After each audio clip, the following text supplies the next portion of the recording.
네, 안녕하세요. 6월 26일 와플터치. 오늘 함께 읽으실 본문은 전도서 10장 1절부터 20절의 내용입니다. 오늘 본문 말씀을 얼핏 살펴보면 이게 잠언이랑 비슷한 내용 같다라는 느낌이 들 수 있습니다.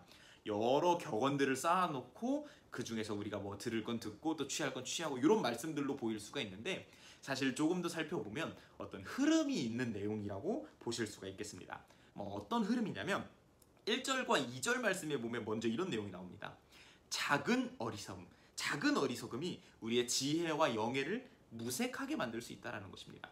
요만한 어리석음이 나의 지혜를 무색하게 만들 수 있다는 것이죠. 그런 맥락에서 2절에 이런 이야기를 합니다. 지혜로운 사람과 어리석은 사람이 굉장히 양극단에 있어서 전혀 다른 존재가 아니라, 그냥 지혜로운 자는 조금 지혜로운 쪽으로 기울어져 있고 어리석은 자는 조금 어리석은 쪽으로 기울어져 있다는 것입니다. 아까 1절에서 말한 것처럼 작은 어리석음이라는 그 차이점이 지혜자와 우매자를 나눈다라는 것입니다. 예를 들면 이런 그림을 생각하시면 좋을 것 같습니다. 처음에 이게 비슷한 선상에서 시작을 하는데 어리석은 자는 조금 틀어진 것입니다. 이것이 처음에 볼 때는 얼마 차이가 안 나는 것처럼 보입니다. 그런데 이것이 시간이 지나면 지날수록 점점 더 벌어지는 것이죠. 그러면서 지혜로운 자와 우매한 자가 큰 차이를 보이게 되는 것입니다. 비슷한 예로 이런 것도 생각해 볼 수 있을 것 같습니다. 갈라디아서 5장에 보면은 성령의 열매를 맺는 사람의 모습과 육체의 욕망, 육체의 소욕을 따르는 사람의 모습을 구별지어서 설명하고 있는데, 근데 잘 살펴보면 이 두 가지가 어떻게 보면은 닮아 있습니다. 예를 들면 이런 게 있습니다. 성령의 열매를 따르는 사람의 열매 중에 하나가 사랑이 있습니다. 그런데 육체의 소욕을 따르는 사람의 모습 중에 하나가 음행이 있습니다. 이 사랑과 음행은 어쩌면 처음에는 비슷하게 시작했을지 모릅니다. 그런데 조금 마음이 어그러진 사람이 나중에 쭉 갔을 때 음행을 저지르게 되고, 혹은 어그러지지 않은 사람은 사랑을 이루게 되는 것이죠. 또 비슷한 걸로 이런 것도 있습니다. 성령의 열매 중에는 기쁨도 있는데 육체의 소욕을 따르는 사람 중에는 방탕함도 있습니다. 이 방탕함과 기쁨이 처음에 비슷한 맥락에서 시작할지 모르나 조금 틀어진 것이 나중에 쭉 가면은 방탕함과 기쁨이 되는 것이죠. 마찬가지로 성령의 열매를 맺는 사람은 화평을 이룰 수 있습니다. 그런데 조금만 틀어지면은 우리끼리 화평하자가 돼서 당짓는 것이 될 수 있는 것입니다. 처음엔 비슷하나 조금 틀어진 것이 나중에 오래가서 완전 틀어지는 것, 이런 모습들을 전도서 저자가 이야기를 하면서 본문을 시작하고 있습니다. 그러면서 3절부터 이 우매한 자의 모습을 여러 카테고리로 나눠서 우리에게 설명해주고 있는데요. 가장 첫 번째로는 통치자, 리더의 모습을 이야기합니다. 5절, 6절 말씀에 보면 이런 이야기를 합니다. 내가 보니까 통치자가 굉장히 미련한 짓을 하는데, 그게 뭐냐면 어리석은 자는 높은 지위에 올려놓고 부자는 낮은 지위에 둔다라고 이야기를 합니다. 이걸 그냥 문자 그대로 살펴보면은, 그럼 부자를 높은 자리에 둬야지, 그래야 통치자가 일하기 편하지, 이런 이야기를 전도자가 하고 있는 것인가? 라고 생각을 할 수가 있는데, 보면은 대비 구조가 그렇지가 않습니다. 부자를 높여야 된다라고 이야기를 할 거면 가난한 자를 높은 자리에 두지 마라라고 이야기를 해야 되는데, 어리석은 자를 높은 자리에 두지 말라라고 이야기를 합니다. 즉 지금 전도서 저자는 높은 자리에 부자를 놓으라라고 이야기를 하는 것이 아니라, 어리석은 자가 아니라 지혜가 충만한 자를 놓으라라고 이야기를 하는 것입니다. 그것이 지금까지 전도자가 이야기한 맥락과도 맞고 오늘 본문의 맥락과도 맞는 해석인 것 같습니다. 즉 돈이 많은 부자를 높은 자리에 두어라가 아니라 지혜가 많은 자를 높은 자리에 둬야지 왜 어리석은 자를 높은 자리에 두느냐라고 이야기를 합니다. 즉 리더, 통치자는 판단력이 있어야 된다라고 전도자는 이야기를 합니다. 이 통치자를 보면은 사람을 볼 때 판단력이 굉장히 없어 보입니다. 이 통치자 리더의 굉장히 중요한 덕목은 사람을 제대로 보는 것이죠. 그런데 이 통치자도 아마 처음에는 좋은 마음으로 사람들을 고용했을 것입니다.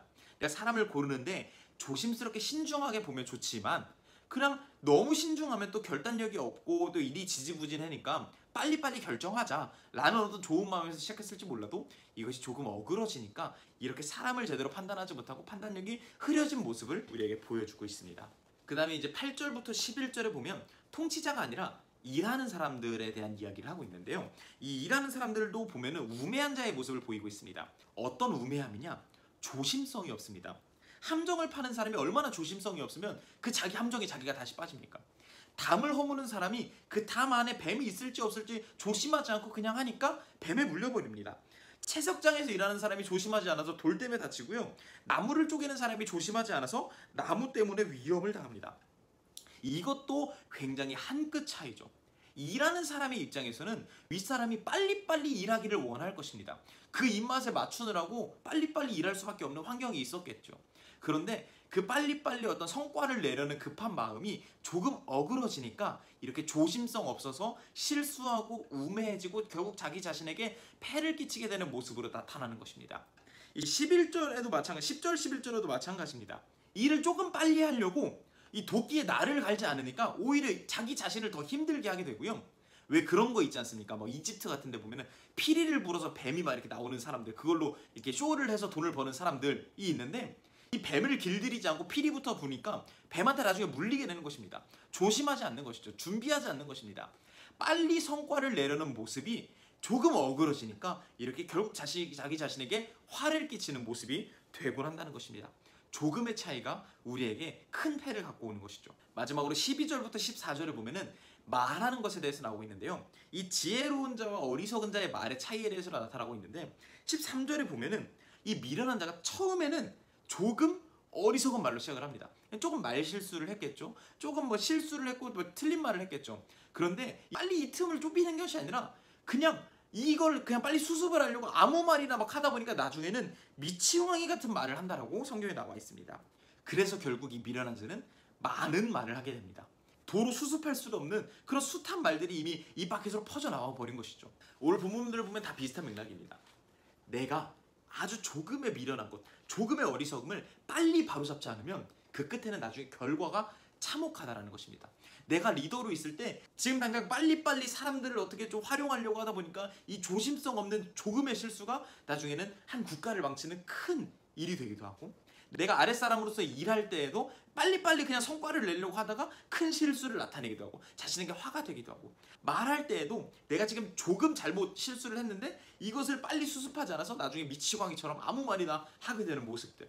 처음에 1절에서 말하는 작은 어리석음이 우리의 삶을 피폐하게 만들 수 있다는 것입니다. 삶을 어리석게 만들 수 있다는 것입니다. 1절에서 말하는 것처럼 아무리 좋은 향기가 나는 향수에도 죽은 파리 시체 한 마리가 떨어지면 그 시체 한 마리 때문에 냄새가 악취가 되는 것입니다. 우리의 삶도 마찬가지입니다. 지금 나의 삶 가운데 조금의 실수, 하나님 보시기에 이 정도까지는 괜찮겠지 하는 실수가 결국은 나의 인생을 피폐하게 만들 수 있는 것입니다. 마라톤 선수들이 마라톤을 시작하기 전에 가장 중요하게 생각하는 것이 신발 속에 돌을 빼는 것이라고 합니다. 왜냐면 이 조그만 돌멩이 하나가 신경 쓰여서 결국 나의 마라톤 전체 코스를 망칠 수 있기 때문입니다.